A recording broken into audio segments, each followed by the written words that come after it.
Hey, hi guys, how you doing? Dr. Dan Nightingale here, your clinical dementia specialist. I hope you're having a great day, a great week. Don't know where you are in the world, but thank you for joining me today. I want to talk about crisis intervention. I did a little Facebook Live yesterday about this topic, and I think it's really important that we think about having a strategy, a proactive strategy in place for intervening when there is a crisis. And people who are caring for somebody living with dementia 24/7 at home will recognize, and know what I'm talking about when I say that a crisis usually happens when all agencies and services are not available. So it's like weekends, Sunday afternoon, Sunday night. Who do you talk to? Who do you contact? How do you get older people to help? And I know there are emergency services and things, but I want us to think about being proactive and reducing the risk and having a strategy in place that prevents having to get emergency services, prevents having to dial 911 or 999 and get the police and take somebody away to a place of safety, such as a police station or a behavioural health service. Never are these things helpful long term. What is really important when there is a crisis is that everybody is safe. Everybody.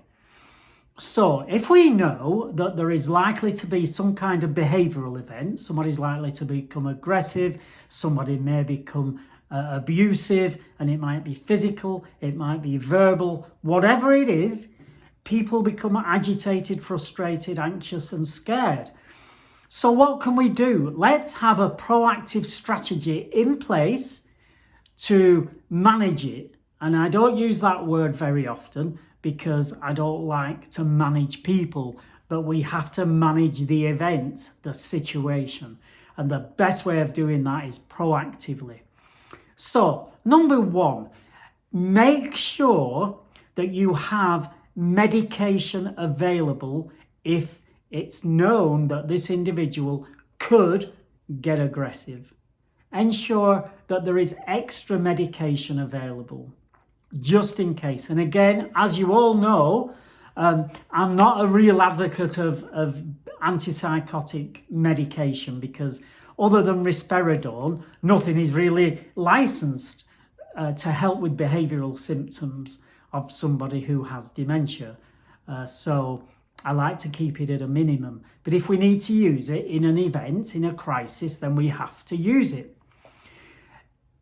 Other things to have on your proactive strategy are make sure you're not alone. Make sure there's somebody available that you can tap into, a friend, a family member, somebody you can ask to come over if you feel threatened, if you feel frightened.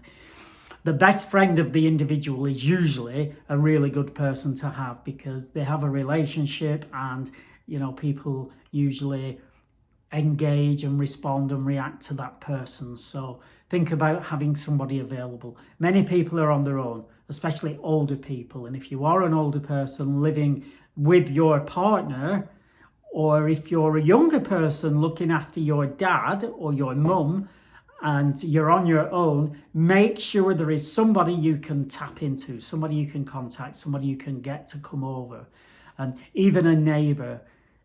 So make sure there is somebody there available. Another thing you can do in your proactive strategy is ensure you have, because these events often happen at night time, make sure you have a good nighttime hygiene strategy.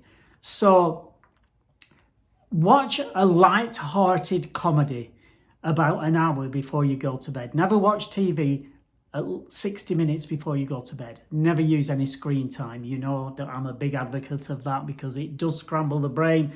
It impacts on sleep. And if there are negative things going on in the world and we see negative things happening, the brain is going to sleep.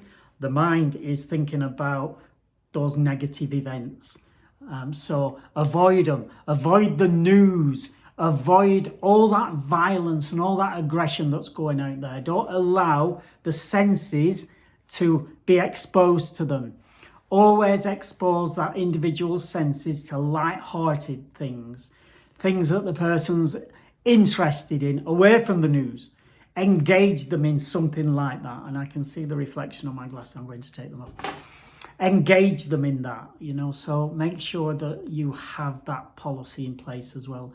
We have Nightingale dementia consultants. We use a strategy for sundowning. We have a sundowning tool, and that's a useful thing to use when people are going to go into an aggressive, abusive moment. So make sure you have those things at the ready. Make sure you have those things available. Make sure you do those things. Crucially, do not expose that individual's brain, that individual's mind, and that individual's thoughts to negative things that are happening externally. Remember, everything that happens, every emotion comes from within, whether it's happiness, sadness, or aggression, whether it's anger, frustration, anxiety, panic attacks. It all comes from within.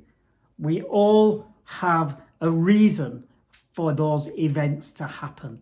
And if we can reduce the risk of information the brain and the mind is taking in, the better. Expose it to positive things, positive information. Go to photo albums.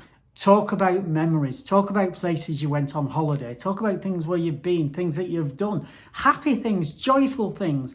Fill the person's mind and thoughts and brain with all kinds of really happy, enjoyable moments to treasure, to think about, to talk about.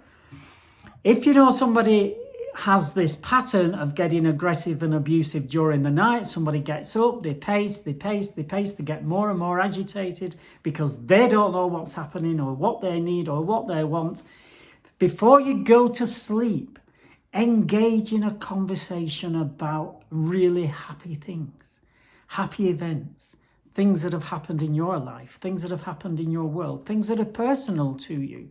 And you will see that it makes a difference in the person's thoughts and in the person's mindset before they actually go to sleep. Okay?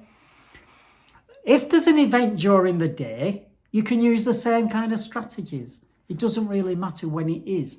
But what I want to focus on is more the night time when there's no services available or when people are very difficult to contact, get hold of.